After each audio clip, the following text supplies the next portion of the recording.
Karena apa-apa itu saya lebih takut orang yang ngerti setengah dibandingkan orang yang tidak ngerti sama sekali. Nah, kadang-kadang orang ngerti setengah itu menang gayanya, merasa sudah tahu tapi sebenarnya dia belum tahu apa-apa. Maka kalian kalau belajar apa-apa jangan setengah. Karena orang setengah itu biasanya merasa sudah bisa terus ngajari orang dan dia bisa menyesatkan orang.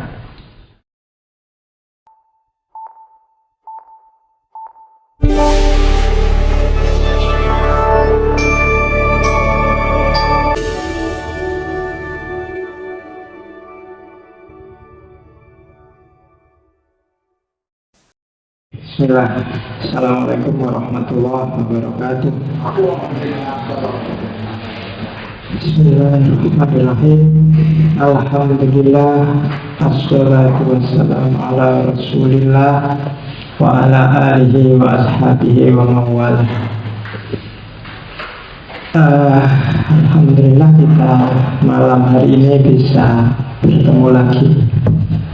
Meskipun banyak halangan ya, saya dikhawatiri hujan. Iya, kalau hujan kan susah. Bukan susah saya kasihan yang datang. Bukan kasihan sama yang tidak datang, kasihan sama yang datang. Oh ya, dan tidak datang tidak apa-apa. Cuma kalau banyak yang datang kok terus hujan dan saya nggak datang itu jadi tidak enak. Oke, alhamdulillah sudah terang, jadi kita bisa ngaji lagi. Kalau orang Jawa itu kan menyebut hujan itu kan Jawa. Jadi Jawa itu singkatan, kalau orang Jawa menyebutnya sejane ora owah.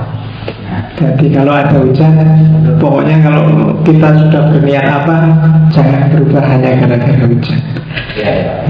Iku ngawur, jadi aku ngawur. Ya, itu lah, pokoknya nak ngomong. Oke, jadi 1, 2, 3, 4, 5 orang ini bagi saya luar biasa yang bisa datang malam-malam hujan-hujan dingin-dingin. Saya ada cerita Socrates itu suatu ketika ada anak muda yang datang pada dia, Socrates ajarin saya filsafat yang paling canggih. Socrates, kalau kamu ingin ngerti filsafat paling canggih, datang besok pagi ke sungai sama saya. Begitu datang ke sungai paginya, coba kamu lihat air itu ada gambar apa. Begitu dia lihat, tengkuknya dipegang oleh Socrates, terus dimasukin ke air. Wah, dia kan megap-megap, dengan luar biasa kurang ajar. Terus lama sampai gitu, terus baru ditarik oleh Socrates. Nah, apa yang kamu bayangkan ketika kamu tak cemplungin di kali itu? Dia masih kurang aja, mau bunuh saya ingin nyari hikmah kok malah mau dibunuh, mau enggak, saya cuma mau tanya, waktu kamu tadi tak masukkan ke air, itu apa yang paling kamu butuhkan? Ya udara, karena kalau dimasukkan ke air kan saya nggak bisa napas, saya butuh udara. Oke, kamu datang lagi padaku untuk belajar tentang filsafat. Kalau kamu sudah butuh tentang filsafat itu seperti kamu butuh udara. Jadi sudah merasa penting, sangat butuh, tidak peduli apapun sing dipikir cuma udara. Jadi tidak peduli ada halangan apapun, ingin belajar filsafat baru kamu datang. Kalau enggak eman-eman. Itu anekdot tentang Socrates. Jadi karena apa-apa itu saya lebih takut orang yang ngerti setengah dibandingkan orang yang tidak ngerti sama sekali. Kadang-kadang orang ngerti setengah itu menang gayanya, merasa sudah tahu tapi sebenarnya dia belum tahu apa-apa. Maka kalian kalau belajar apa-apa jangan setengah. Karena orang setengah itu biasanya merasa sudah bisa terus ngajari orang dan dia bisa menyesatkan orang. Mending orang yang nggak ngerti sama sekali dan dia sadar bahwa dia nggak ngerti. Ya, karena banyak orang yang kalau klasifikasinya Ghazali kan gitu, ada orang yang ngerti dan dia sadar bahwa dia ngerti. Nah ini guru, ustadz, dosen itu biasanya ngerti, dia ngerti, maka dia bisa ditanyain. Tapi ada orang yang kedua, dia ngerti tapi dia tidak sadar kalau dia tidak ngerti. Jadi jangan dia pinter, cuma dia sendiri nggak ngerti kalau dia itu pinter. Dia merasa rendah aja, jadi ilmunya nggak terlalu bermanfaat. Kalau bahasanya Ghazali ini kayak orang tidur, bangunkan aja biar dia ngerti. Ayo ajar umatmu. Itu ada tipe ketiga, orang yang nggak ngerti, tapi dia sadar kalau dia nggak ngerti. Ini orang bodoh tapi aman, karena dia sadar nggak ngerti kan dia tidak merusak. Tipe yang paling gawat tipe terakhir, orang yang nggak ngerti tapi dia nggak sadar kalau dia nggak ngerti. Oh, itu bahaya. Di TV banyak yang kayak gitu. Maka kamu hati-hati dengan orang tipe yang keempat. Di TV itu kan nggak jelas bidangnya apa, pokoknya orang terkenal ada apa aja diwawancarai sama TV, dan pandangannya mesti menyesatkan kamu. Maka hati-hati. Kalau tentang hukum ya percayalah yang ahli hukum. Kalau tentang pendidikan ikutilah ahli pendidikan. Kalau tentang filsafat percayalah ahli filsafat. Itu lebih aman. Karena kalau di TV kan apa-apa ditakok gitu. Artis ditanya tentang boleh nggak nikah sampai 9, takoknya artis. Ya kan kayak yang struktur itu kan yang ditakoknya artis, ya susah, parameternya susah. Oke, masuk ke materi kita. Minggu lalu kita sudah ngomong tentang skeptis. Hari ini kita masuk ke epistemologi sosial. Tema epistemologi sosial nanti bisa 2-3 kali. Tema pertama kita adalah lawannya skeptisisme. Kalau minggu lalu skeptis itu adalah cirinya orang-orang khusus, para filosof, para ilmuwan yang selalu mempertanyakan. Maka hari ini kita masuk ke lawannya, logikanya orang secara umum. Kadang orang menyebutnya logika awam, logika orang banyak, cara berpikir masyarakat. Namanya common sense. Dan dibandingkan cara berpikir skeptis minggu lalu, common sense ini jauh lebih kamu pakai setiap hari. Jarang orang yang konsisten dengan skeptisnya, tapi kamu hidup bekalnya sebenarnya common sense. Pengetahuan-pengetahuan yang kamu dapat sehari-hari sebagai bekalnya orang hidup. Jadi orang biasa mendefinisikan common sense itu pengetahuan sederhana yang dipahami oleh masyarakat umum. Jadi ini pengetahuan sederhana dan umum, bukan pengetahuan khusus dan luar biasa yang hanya dikuasai segelintir orang. Jadi ini semua orang tahu, semua orang ngerti. Ini pengetahuan-pengetahuan dasar dan umum, bukan pengetahuan sekolahan, meskipun kadang-kadang sekolahan juga ngajarin itu. Itu common sense. Orang asal akalnya waras itu tidak lagi stres, tidak lagi sumpah, tidak lagi marah, tidak lagi, itu pasti dia bisa menangkap common sense. Saya sebut nggak stres, nggak marah, nggak sumpah karena kemarahan, kesumpekan, kesedihan itu kadang-kadang bikin akal nggak sehat. Makanya ada dulu zaman saya kuliah, ada mata kuliah namanya Adabul Bahsi wal Munadzor. Jadi adab, etika, diskusi dan bertukar pikiran. Itu diantara syaratnya itu. Jadi kamu diskusi yang pertama nggak boleh marah, nggak boleh terlalu lapar, nggak boleh terlalu haus, nggak boleh terlalu ngantuk. Pokoknya gitu-gitu biasanya bikin akal nggak sehat. Iya, kalau kamu ngaji habis isya ini saya sarankan sudah makan. Kalau belum makan, kasih yang panitianya, kamu bolak-balik ngambil jajan sama minum. Tidak konsentrasi sama materinya. Karena kalau kamu lapar, materi biasa-biasa aja nggak masuk, apalagi materi filsafat. Sedang marah juga gitu. Kalau kamu sangat marah juga peteng kamu. Akalnya sudah nggak sehat. Kalau kamu sedang marah belajar filsafat itu saya nggak tahu hasilnya jadi apa. Sedang sangat sedih juga begitu, maka asal akalmu sehat, common sense itu bisa kamu tangkap. Itu aja cirinya. Bahkan kamu nggak mikir aja, common sense itu datang sendiri. Kamu hidup mulai kamu bayi sampai hari ini itu sebenarnya akumulasi pengetahuan praktis sehari-hari. Maka kadang-kadang pengetahuanmu yang di kampus, di kelas, sama pengetahuanmu yang hidup sehari-hari seolah-olah ada jarak. Karena kampus dan kelas itu isinya pengetahuan-pengetahuan khusus. Sementara hidupmu sehari-hari itu ya sehari-hari. Bahwa bumi itu bulat, iya kamu tahu dari kelas, kamu tahu dari kampus, kamu tahu dari buku-buku. Tapi dalam prakteknya kan kamu, karena ada gravitasi, bumi itu rasanya tidak bulat, tapi datar. Dan kamu bikin apa-apa kan juga berdasarkan common sense bahwa bumi datar. Kamu bikin tikar juga, tikernya dibikin datar, nggak dibikin melengkung. Kamu bikin kursi juga, kamu bikin datar juga kan. Itu common sense. Meskipun kamu ngerti bumi itu bulat. Bumi bulat kan ilmu di kampus, itu common sense. Ada common sense yang sifatnya universal, ada common sense yang sifatnya lokal.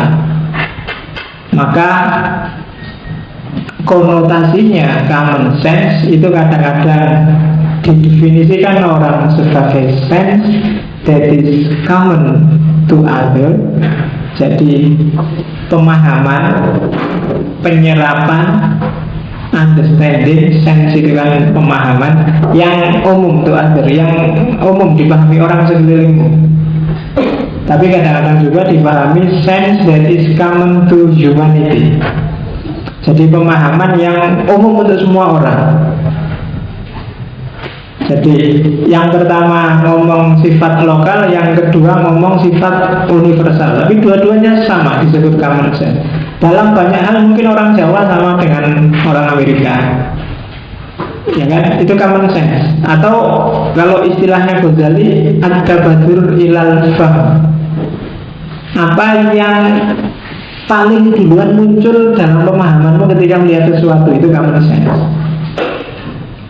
Yang paling muncul duluan, ini biasanya yang muncul duluan ini nggak bisa dimanipulasi. Orang itu semakin panjang berpikir biasanya semakin manipulatif. Tapi yang duluan muncul ting pertama itu biasanya lebih murni. Itu yang common sense. Ada apa ya contohnya ya, atabatur ilal fahm itu.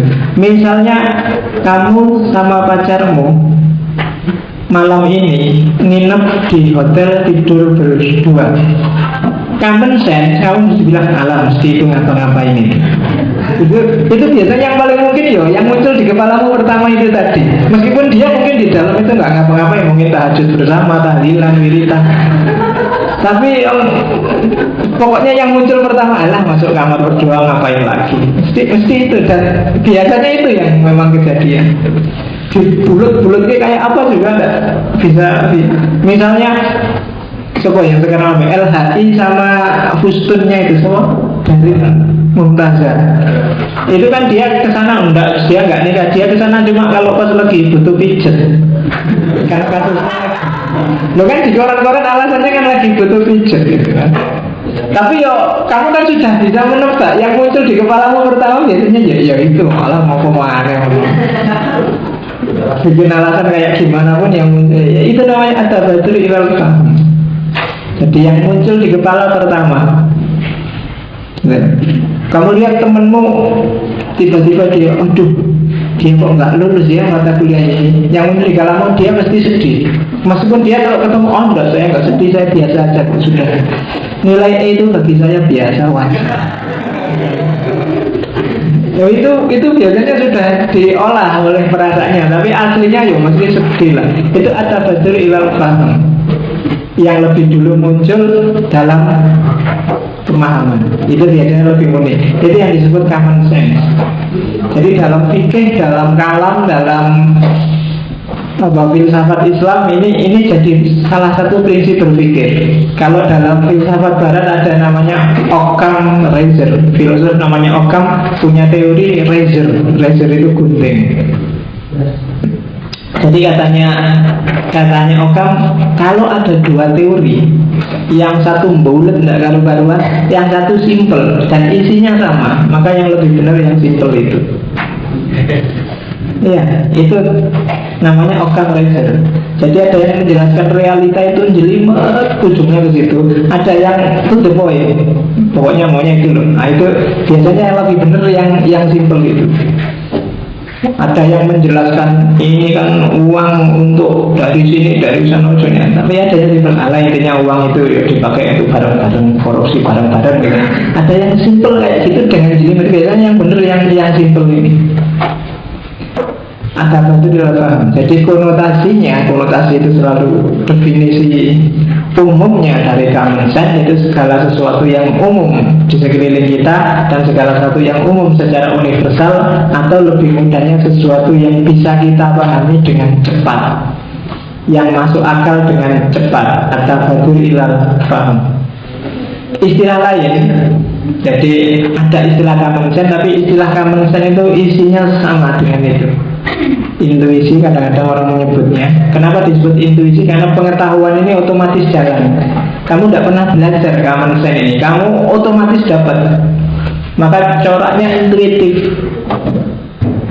Begitu ada orang lebih tua, mungkin karena kamu Jawa, kamu punya wisdom, ada orang tua harus dihargai, maka kamu menunduk, ngambil tangannya, cium tangan.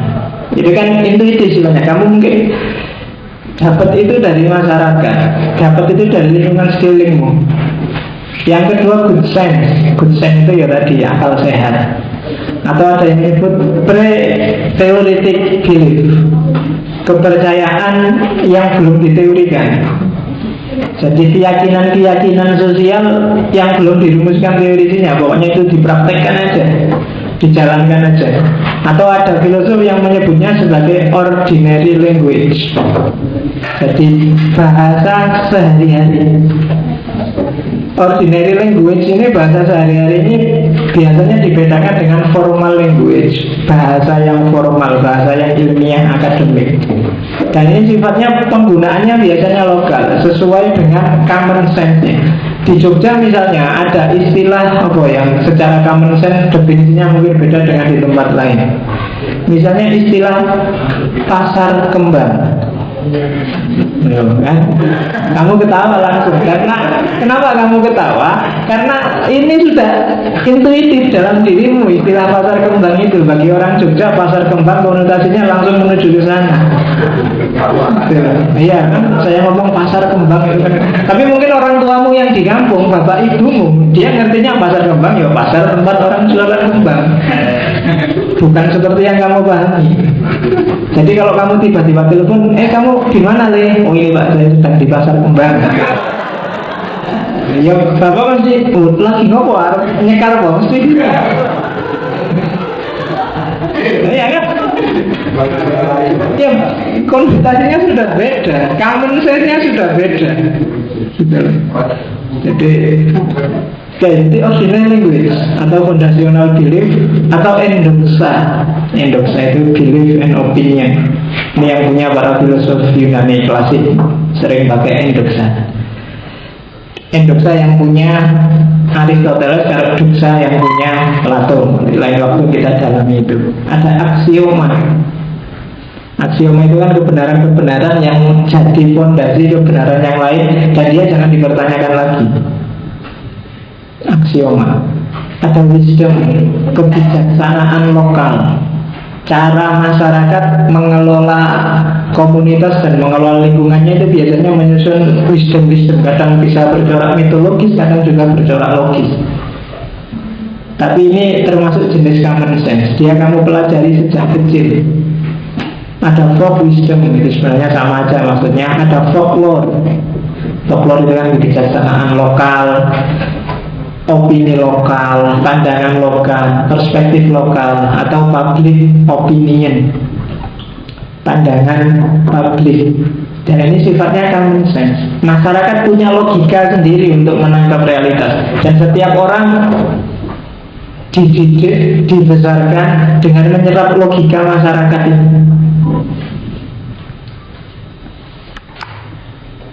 Cirinya apa sih? Common sense itu isinya apa aja? Yang pertama ya, dia pengetahuanmu sejak awal. Mungkin guru pertamanya itu ibu, maka harus pakai tangan kanan. Atau ayo kalau ada tamu salim, kalau ada, itu kan menanamkan common sense. Saya nggak tahu kalau orang barat, anak kecil kalau ada orang tua, ayo salim, ada nggak? Ya nggak tahu saya, orang bule juga gitu. Tapi ini ibumu yang mungkin jadi guru pertama. Ini pengetahuan awal yang ini sifatnya nanti jadi intuitif masuk bawah sadarmu, yang menyusun benar salah dalam hidupmu. Kadang-kadang kalau nggak kamu gitu jadi nggak enak. Kalau kamu sudah terbiasa menghargai orang tua, kalau ada orang tua nggak kamu hargai, kamu jadi nggak seret. Kalau ada tamu nggak kamu hormati, kamu jadi nggak seret. Karena ini local wisdom, common sense. Ya kadang-kadang juga banyak juga common sense yang sifatnya tidak logis kemudian dipertanyakan. Ada juga common sense yang dianggap bertentangan dengan nilai. Nanti kita lihat. Kemudian dengan common sense itu kamu berkomunikasi dengan masyarakatmu. Kalau di Jawa mungkin kayak Jogja, common sense kalau bulan Suro jangan, ya Suro itu dianggap bulan sangar, bulan nggak boleh, iya kan, kamu nggak boleh bikin. Motong saya dulu di kos-kosan, nebang pohonnya di belakang rumah itu dimarahin sama Pak Kos karena ini bulan Suro, jangan nebang-nebang. Saya nggak tahu logikanya gimana, tapi itu common sense. Kalau kamu nyoba itu jangan-jangan ada apa-apanya benar. Sama kayak di masyarakat banyak common sense yang mungkin nggak logis. Misalnya apa? Angka 13 itu angka siang. Nah, itu kan di masyarakat kan ada itu berkembang. Maka kalau ada hotel-hotel yang lantainya di atas 13 itu biasanya diloncati. Jadi 1, 2, 3, 4, 12, atasnya langsung 14. Yang 13-nya nggak ada. Saya lihat itu di hotel mana ya. Jadi karena mungkin dia takut kalau ada lantai 13, orang nggak mau tinggal di situ karena ada public opini. Meskipun nggak logis bahwa lantai 13 itu lantai siang, yang tinggal di situ nanti akan banyak dapat kesialan. Jadi habis 12 terus 14. Saya nggak tahu apa terus seandainya ada setan yang bikin sial, setannya bisa ketipu gara-gara harusnya 14 kok ditulis 13. Nggak ada 13-nya apa gitu. Tapi itu kita berkomunikasi dengan masyarakat dengan hal-hal seperti ini, dengan logika-logika common sense ini. Itu yang terus sering bikin berat. Kadang-kadang kamu merasa kok gini ya masyarakat ini, kok enggak logis ya, kok enggak pas ya. Kayak orang Indonesia sekarang kan karena susah terus membayangkan, wah enak zaman Pak Harto dulu ya. Kamu sudah, padahal kamu kemarin sudah mencaci maki habis-habisan, tapi sekarang ada tren ke sana lagi. Ada common sense lagi, sesusah-susahnya zaman Pak Harto, kamu merasa lebih susah sekarang jadi enak zaman Pak Harto. Sama dulu gak ada apa-apa. Sekarang ada gitu. Kalau di bab-babnya itu kan banyak tulisan. Iya. Sejak dulu saya tertarik dengan, kalau kamu ada yang mau nggak meneliti tulisan di bab-bab tergitu, biasanya agak unik. Kutunggu jandamu, masih mana gitu tulisannya nggak mana tapi iya. Apa ini kutunggu jandamu, ayu adine, biasanya kayak gitu loh. Kasih ibu sepanjang jalan, oke kayak gitu yang banyak. Logika jalanan. Coba aja kamu sekali-sekali teliti itu, mungkin menarik. Ada kabar cewek mulus cuma pakai angin dalam, kutunggu kau, isinya gitu. Oke. Ayo, nah biasanya unik-unik dan lucu-lucu. Saya pernah baca yang lucu lagi itu, jadi tulisan jadi kecil itu di bawah. Jadi jika Anda menyaksikan supir truk ini selingkuh, segera hubungi 081 sekian. Lucu ya. Jadi tulisan ini, jadi kalau Anda mengonangi supir itu selingkuh, segera hubungi 081 sekian. Ya, kreatif, tidak apa-apa. Oke. Isinya common sense itu agama, mitos, ideologi, filosofi, pengetahuan lokal, bahkan seni lokal. Tersusun dari semua itu bahannya itu. Bisa kamu lacak kenapa orang Jawa percaya Suro, percaya Wage, Kliwon, Legi, itu karena dia punya religi semacam itu, dia punya mitologi semacam itu, punya ideologi filosofi sendiri. Sultan Agung ngarang hari ada Wage, Kliwon, Pahing, Pon 5, sementara Minggu itu 7. Dia punya logika sendiri, punya ideologi sendiri. Dan itu kan sudah dididikkan pada kita. Saya sejak kecil itu sama pas weton itu disuruh puasa, itu dah makanan tidak ada. Itu lokal mesti, karena orang Arab nggak kenal Sabtu Pahing, Minggu Wage itu tidak ada. Tapi sama orang Jawa, ya poso lah biar selamat kalau waktunya hari lahir kita. Dan hari lahir itu maksudnya bukan ulang tahun, tapi weton. Dan itu kan khas, punya kebijaksanaan lokal sendiri. Ya, jadi bukan ulang tahun malah kan kalau orang Jawa ngertinya selapan. Selapan itu 40 hari. Jadi, iya. Dan itu khas. Coba kamu teliti itu. Dan yang terakhir di antara cirinya common sense itu biasanya diterima secara tidak kritis. Kenapa? Ya karena dia sifatnya intuitif, ditanamkan padamu sejak kecil. Jadi yang kamu omongkan, stylemu berpikir, gayamu ngomong, gayamu berbicara, itu sebenarnya ditanamkan oleh lingkungan sekelilingmu. Lingkungan itu macam-macam. Yang membentuk common sense sekelilingmu yang ada di pikiranmu sekarang itu bisa orang tua, bisa kampus, bisa teman organisasi, bisa lembaga, bisa macam-macam. Dulu saya merasa bahwa zaman aku kuliah S1 itu ada common sense bahwa mahasiswa filsafat itu harus gondrong. Kalau tidak gondrong belum diakui filosofinya. Jadi dianggap masih anak lama, masih jadi terus ngingu rambut bobo itu banyak sama saya S1. Kalau pulang ibuku kaget, kagetnya bukan karena gondrong, cacilik rambutnya gondrong. Saya tidak mikir itu pantas apa tidak pantas, filosof ya. Aduh, jangan itu kan. Itu common sense mungkin di kalangan mahasiswa filsafat, bukan di kalangan ahli filsafat. Dan kalau diskusi mesti ngeyel, gak gelem kalah. Zaman itu, zaman S1. Meskipun kalau kuliah diajarin ya udah paham Pak filsafat itu. Iya, saya S1 lulus filsafat merasa tidak ngerti belas filsafat itu. Kayak kamu lah, kalau kuliah kan kebanyakan datang anak ini lah yang penting teko absen, ngerti juga ada. Ilmu itu malah saya dapatnya tidak di kelas, dapatnya malam hari sebelum ujian. Itu baru nyantol. Nah, nanti keluar ujian hilang lagi. Biasanya gitu. Dan kadang-kadang gaya dosen sama gaya kita kan nggak sama. Jadi kadang-kadang saya harus ngempet untuk bertahan dengan gaya dosen yang kadang-kadang saya nggak cocok. Dosen zaman dulu beda dengan dosen zaman sekarang. Sekarang dosen enak-enak. Zaman saya dulu wah dosen lama itu kan gitu. Kalau kamu ngantuk sini utuh dulu di belakang. Habis itu keluar mau duduk, siapa yang nyuruh duduk? Berdiri.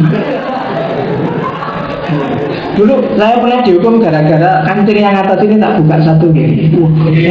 Kamu mau jadi jagoan ya? Iya. Loh, common sense mungkin zaman itu bahwa kalau ada sini dibuka, kamu mau tidak berdiri mesti kalau ininya dibuka satu. Itu sejenis common sense juga bagi masyarakat tertentu. Kalau zaman dulu gitu. Sekarang mungkin jarang ada dosen killer. Kalau dulu ada yang dulu dosen yang nilai B aja haram, paling tinggi nilai C. C itu paling di kelas 1-2. D, E. Udah banyak, zaman dulu kayak gitu. Dulu saya punya dosen kalau ujian dia nggak pernah bikin soal. Dia cuma ngambil dari buku, terus diambil satu paragraf dan itu soal pertama. Nanti satu paragraf itu dipotong tengah-tengahnya, isilah titik-titik yang iya. Nanti kadang-kadang ini isinya dan atau maupun atau itu kadang-kadang ada yang kayak gitu. Karena ada kalimat yang atau dan ya ini kadang-kadang bisa keliru gitu. Dan dia pintar kalau milih kata yang bikin rumit itu. Dan ada yang kayak gitu. Kalau sekarang ada kayak gitu mungkin habis kamu demo mesti. Kalau dulu nggak berani. Dan common sense ini memang diterima secara tidak kritis. Ini dulu saya presentasi ini untuk ngasih contoh common sense itu dulu tak kasih contoh goyang kepala. Kalau di India orang goyang kepala itu artinya iya, tapi kalau di Indonesia artinya kan tidak. Kalau orang India sudah aja goyang-goyang itu berarti ya. Tapi kalau di Indonesia kalau kamu geleng-geleng kepala berarti tidak. Itu common sense. Kamu kan nggak pernah secara spesifik kursus kalau untuk itu enggak, tapi itu jalan aja di sekeliling. Mau? Enggak mau? Enggak goyang. Tapi kalau di India kebalikannya, mau aja. Ya, itu contoh paling gampang dari common sense. Di Barat misalnya, gestur kalau ini top, di mana-mana top, kalau ini enggak. Tapi kalau di Indonesia, kamu kenal ini saya nggak tahu tahun berapa. Kalau di Barat ini kan artinya apa? Pak itu apa? Jandok.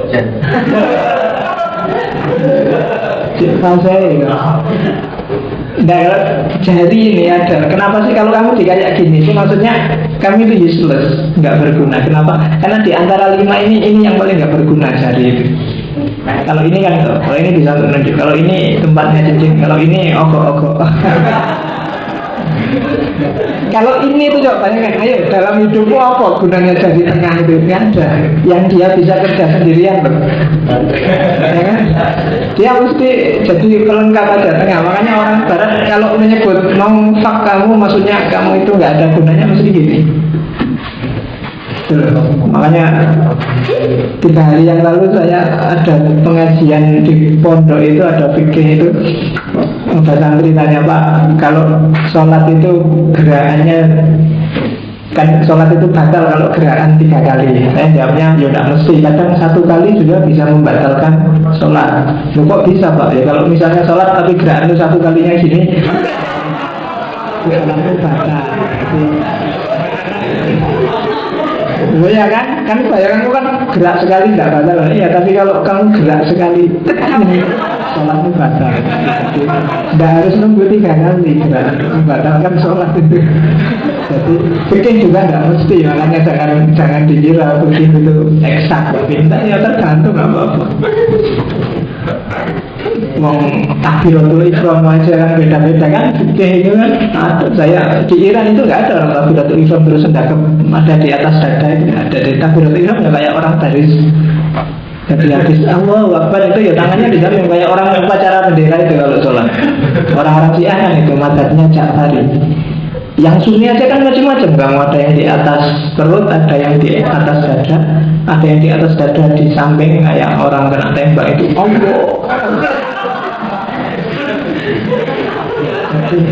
Tidak eksak. Sholat itu wajib eksak, tapi isinya macam-macam, tidak eksak. Sampai terakhir tasawuf aja kan ada yang gini, ada yang gini-gini, ada yang ya. Saya pernah sholat jujur orang Perancis, tasawufnya khas.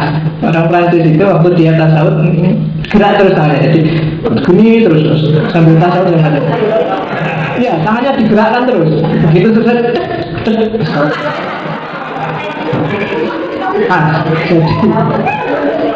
itu agama yang diolah secara common sense oleh masing-masing tradisi terus jadi macam-macam, jadi banyak mazhab, jadi banyak gaya, jadi banyak style. Itu banyak improvisasi.